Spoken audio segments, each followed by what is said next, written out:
Hello and welcome to the only in-depth SENNA guide you will ever need. Quick introduction for those who don't know me. I'm Reptile, a challenger AD carry in EU West and Korea with a peak of 1500 LP. SENNA is one of my most played champs and I managed to reach a 75% win rate on SENNA AD carry to reach 1200 LP while she was in a quite terrible spot. Since she's buffed now, I'm making this guide to share my knowledge with all of you and hopefully get some of you people to enjoy her as well.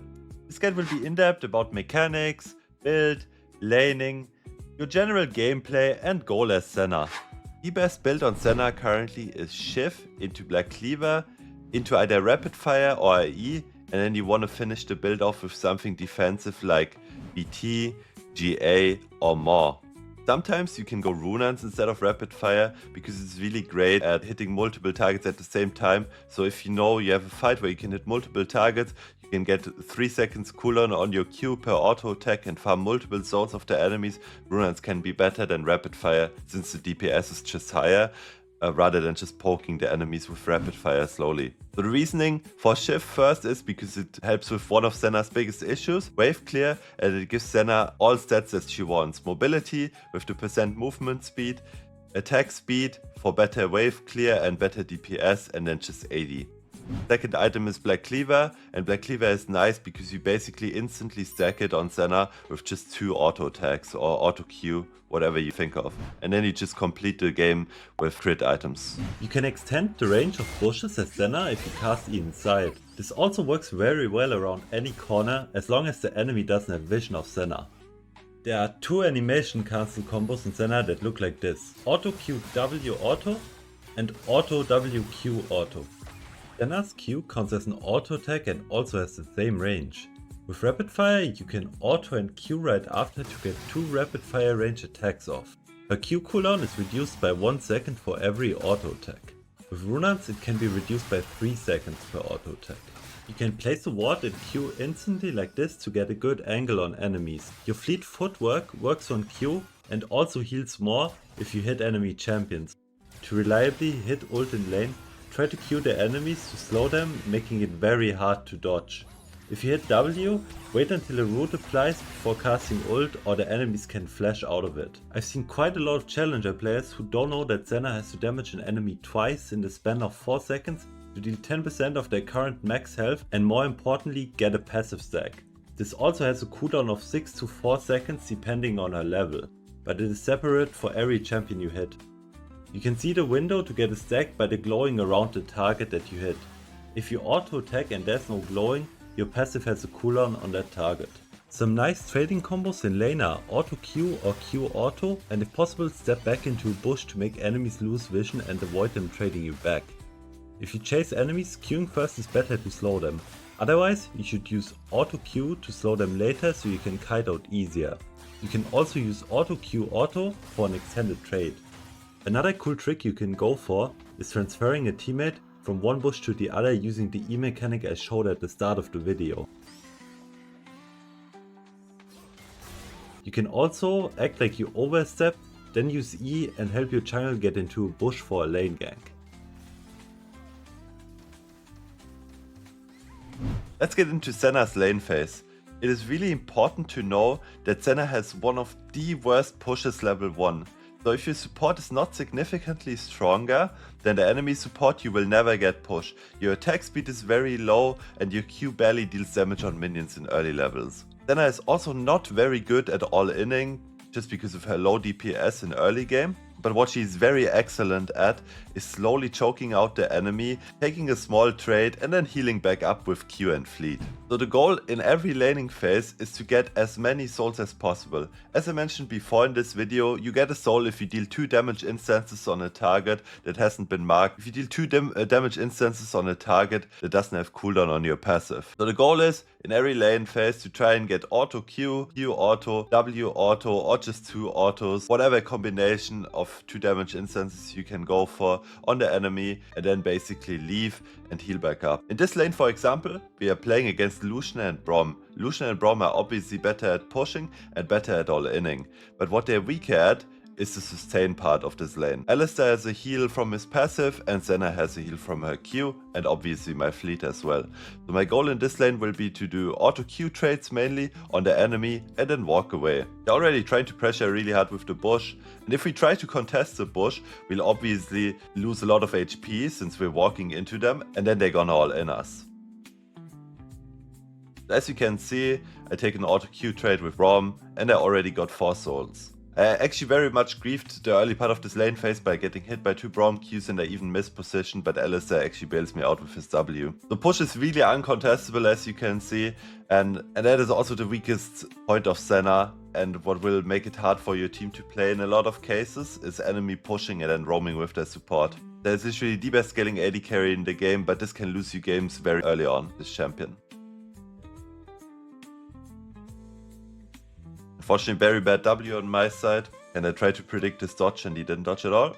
But I get 2 souls off of hitting the Lucian and Rom 1 time and then queuing both of them. And as you might notice at this point, we're already winning in the HP department. We're both still full HP, even though I didn't play the laning phase perfect, but we keep hitting with Senna Qs and Alistar passive. They're slowly going lower HP, and this is the goal that I mentioned. Auto Q, get a soul.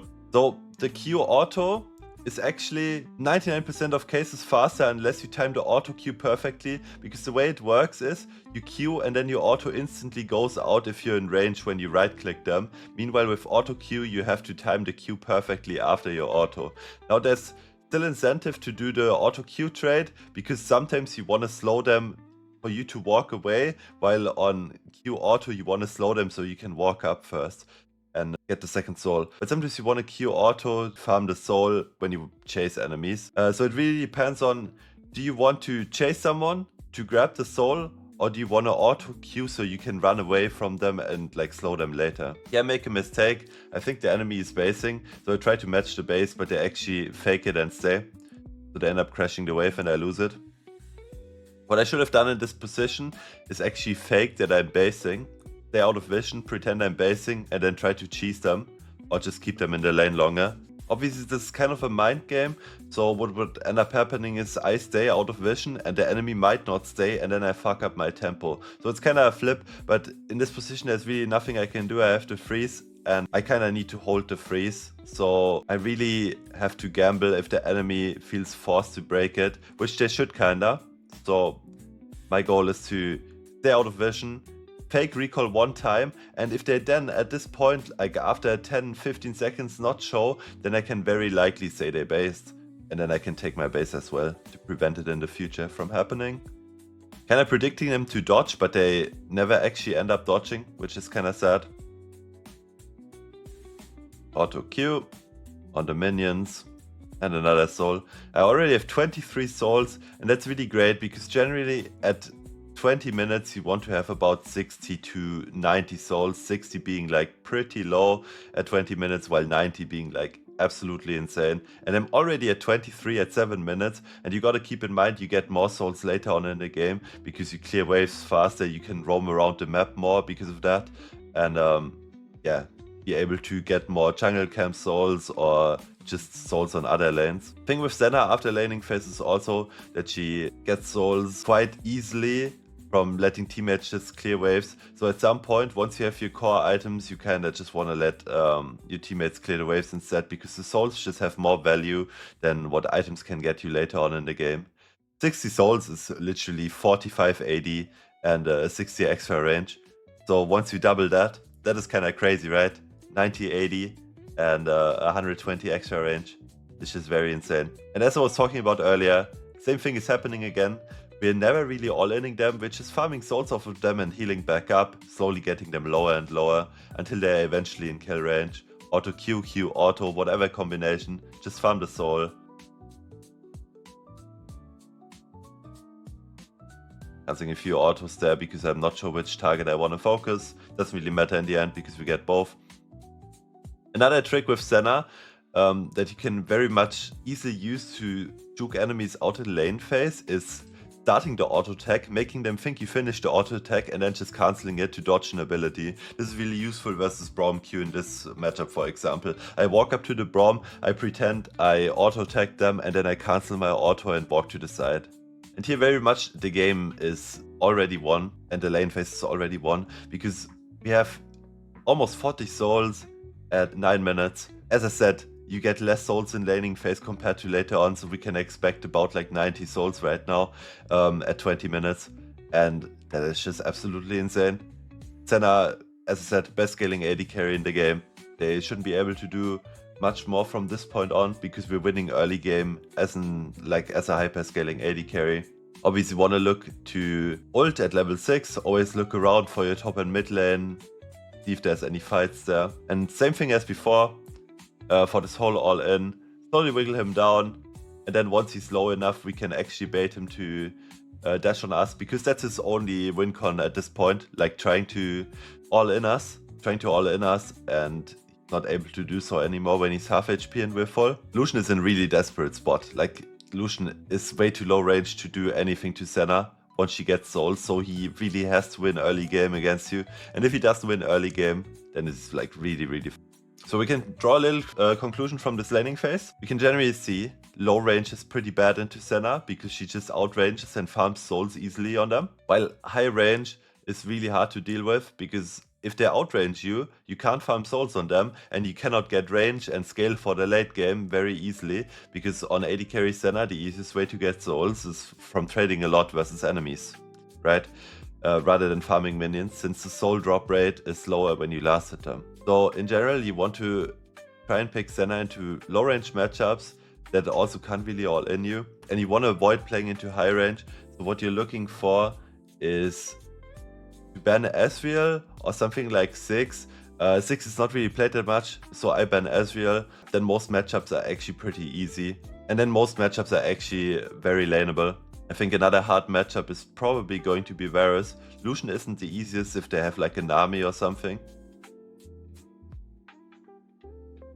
And as you can see, just play fights slowly, never really overcommit. You don't have the highest all-in damage, but in fights you can slowly like kite them. You have so much movement speed because you literally always rush Swifties. They can't really slow you that well too. I'm kind of going the wrong build in this game. I'm going the Kraken build still, but as I mentioned earlier, the best build is Shiv into Black Cleaver, and then either Rapid Fire or IE into either Rapid Fire or IE. Runettes can also be a good replacement for Rapid Fire, and it's definitely worth to go for if you can auto-attack multiple targets in a fight, since it also reduces your Q cooldown by 3 seconds in that case, and farms souls on multiple targets at the same time. Thank you for watching, and if you liked the video, make sure to subscribe for future content like this.